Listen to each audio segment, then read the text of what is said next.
कातिल के अजीब कत्ल की कहानी। जिसकी हत्या हुई वो जिंदा था तो फिर मरने वाला कौन था? आजीवन कारावास से बचने के लिए भोपाल के एक कैदी की असली कहानी। जेल से बचने के लिए इसने फिल्मी अंधा कानून जैसी स्क्रिप्ट को हुबहू निकल कर डाला।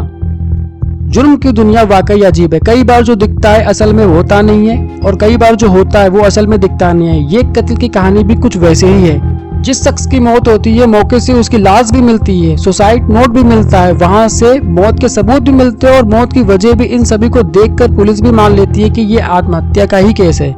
लेकिन जब पोस्टमार्टम की रिपोर्ट पुलिस के हाथ आती है तो पूरी घटना ही बदल जाती है। पुलिस फिर से तफ्तीश शुरू करती है। फिर जो कहानी सामने आती है उसे जानकर पुलिस भी दंग हो जाती है। आज क्राइम की कहानी में मध्य प्रदेश के एक बेहद ही सस्पेंस थ्रिल मर्डर मिस्ट्री की सच्ची कहानी है। 29 जून 2019 को भोपाल में मिला था एक कैदी का शव। मध्य प्रदेश की राजधानी भोपाल सेंट्रल जेल साल 2019 तारीख 29 जून। इस दिन पैरोल पर जेल से निकले कैदी को लौटना था। 14 दिन की पैरोल पर जाने के बाद जेल प्रशासन को भी उसके लौटने का इंतजार था। तभी जेल प्रशासन को लोकल पुलिस को एक सूचना मिलती है। सूचना थी कि उस कैदी की मौत हो गई है। हत्या के केस में उम्र कैद की सजा मिलने और जेल की जिंदगी से परेशान होकर उसने घर में ही आत्महत्या कर ली है। लोकल पुलिस ने बताया कि कैदी ने एक सुसाइड नोट भी छोड़ा है, हैंड राइटिंग भी उसी की है और मौत की वजह भी बताई है। इसलिए अब उसके शव का पोस्टमार्टम कराकर केस को बंद करने की तैयारी है। ये जानकर जेल प्रशासन भी उस कैदी के केस को बंद करने के लिए लोकल पुलिस के फाइनल रिपोर्ट का इंतजार करने लगी।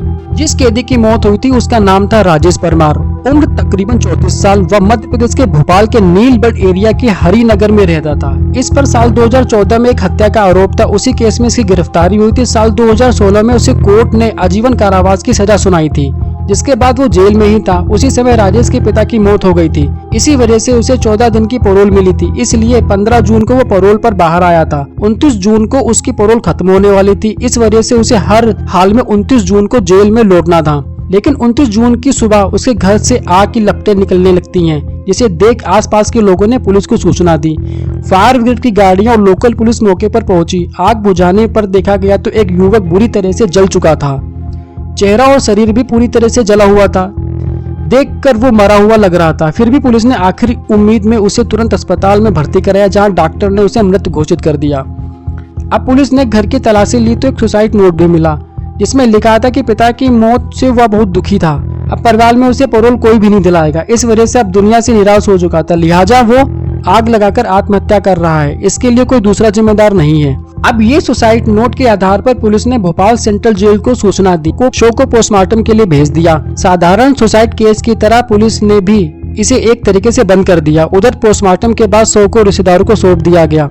रिश्तेदारों ने शव का अंतिम संस्कार कर दिया। लेकिन इस पूरे केस में 24 घंटे बाद एक नया मोड़ आया, जब वहां की पुलिस को राजेश परमार की पोस्टमार्टम रिपोर्ट मिली। उस समय के भोपाल पुलिस के एक नया एसएसपी अखिलेश पटेल के पास नीलबढ़ का एरिया था। इन्होंने जब पोस्टमार्टम रिपोर्ट देखी तो चौंक गए। रिपोर्ट में लिखा था कि गला दबाने से जान गई है, यानी मौत की वजह आग या धुएं से दम घुटना नहीं बल्कि गला दबाकर हत्या हुई है। फिर वो इस केस की तफ्तीश में जुट जाते हैं। तुरंत मौके से ली हुई सभी फोटोग्राफ अपने पास मंगवाते हैं। सभी फोटो को बारीकी से देखते हैं। एक फोटो में वो देखते हैं कि मरने वाले शख्स का पैर बिल्कुल एक दूसरे से चिपका हुआ, फिर उसके पैर एक दूसरे चिपकने की बजाय अलग अलग होने चाहिए, लेकिन इस केस में ऐसा नहीं था। दूसरी तस्वीर भी देखते हैं, उनसे पता चलता है कि उस शख्स का चेहरा और सीना वाला हिस्सा ही पूरा जला था, जबकि हाथ और पैर ज्यादा जले हुए नहीं थे, अजीब तरीके से मुड़े भी थे।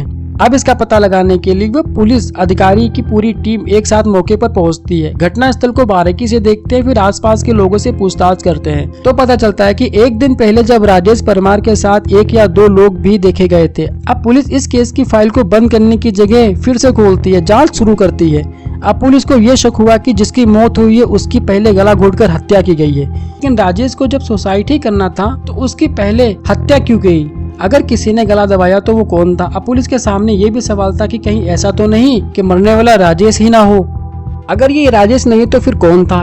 इन सब सवालों का पता लगाने के लिए पुलिस ने उसके मोबाइल नंबर का पता लगाया। फिर रिश्तेदारों के जरिए उसका एक नंबर मिला जो जेल से आने के बाद एक्टिव था, लेकिन अब बंद था। उसकी आखिरी लोकेशन भी भोपाल की ही थी।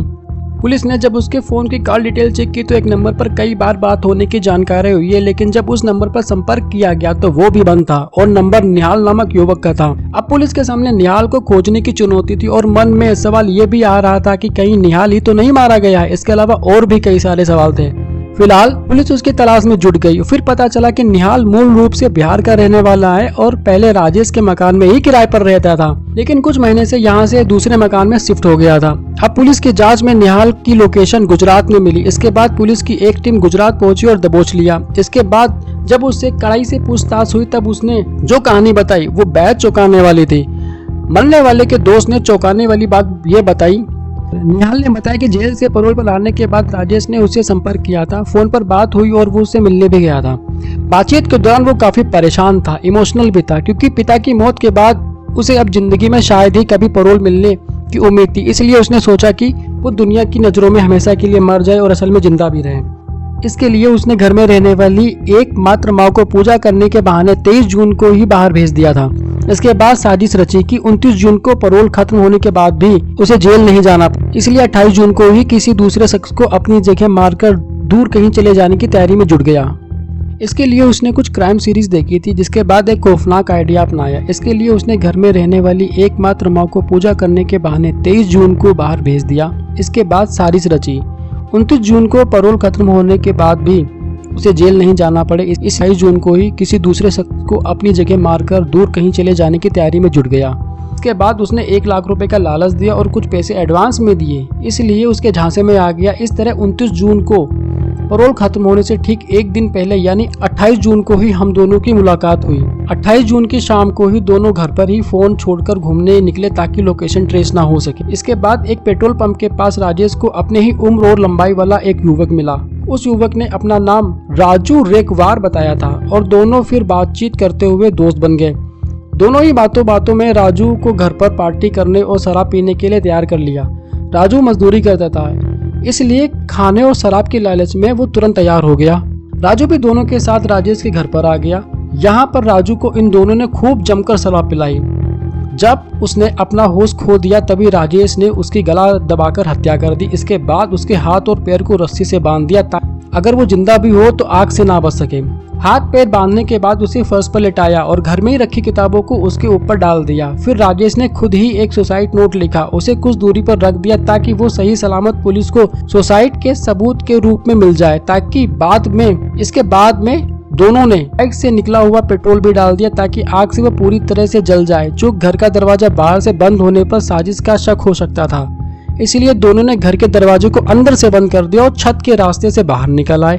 इसके बाद खिड़की से माचिस जलाकर तीली को अंदर फेंक दिया। इस तरह जब आग की लपटें बढ़ गई तब दोनों एक साथ वहां से फरार हो गए थे। साजिश के तहत राजेश ने निहाल का एक पुराना सिम कार्ड सिर्फ लिया और साउथ इंडिया में चला गया। वहीं निहाल गुजरात आ गया था। अब पुलिस ने निहाल की कहानी की सच्चाई का पता लगाने के लिए उसे मृत युवक के बारे में पता लगाया तो सच निकला, क्योंकि राजू रेकवार की पत्नी ने 28 जून की रात में ही लोकल पुलिस में गुमशुदगी की शिकायत दी हुई थी। इसके अलावा पुलिस को राजेश के घर से राजू की चप्पल भी मिली थी, जिसे उसकी पत्नी ने पहचान लिया था। ये जानकर पुलिस अब जांच में तेजी से जुट गई। चेन्नई में भोपाल पुलिस ने लुंगी पहन और तिलक लगा राजेश को ऐसे दबोचा।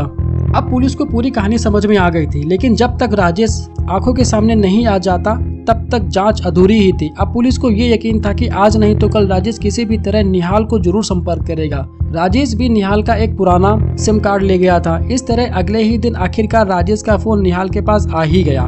राजेश ने वहां के हालात के बारे में पूछा कि कुछ गड़बड़ तो नहीं है। निहाल ने बताया कि कोई गड़बड़ नहीं है, सब ठीक है, पुलिस को कुछ पता नहीं चला है। इसके बाद राजेश ने कहा कि चेन्नई में उसे कुछ मदद चाहिए, अगर कोई दोस्त हो तो बताना। इस पर निहाल ने कहा कि वो इसे जल्द ही बताएगा। इसके बाद फोन कट हो गया। अब पुलिस ने भी राजेश को पकड़ने के लिए पूरी फिल्मी कहानी रची। इसके तहत पुलिस के कुछ लोगों को चेन्नई भेजा और लोकल बनकर राजेश से मिलने के लिए बोला। इसके बाद राजेश पुलिस को ही निहाल का दोस्त समझकर उससे बात की और मिलने गया। जैसे ही राजेश ने लुंगी और माथे पर तिलक लगाए दो युवक को निहाल का दोस्त समझकर मदद मांगने पहुंचा, तभी उसे पकड़ लिया। इस तरह पुलिस ने ब्लाइंड मर्डर केस का खुलासा करते हुए 8 जुलाई 2019 को पूरे केस को मीडिया के सामने लाया।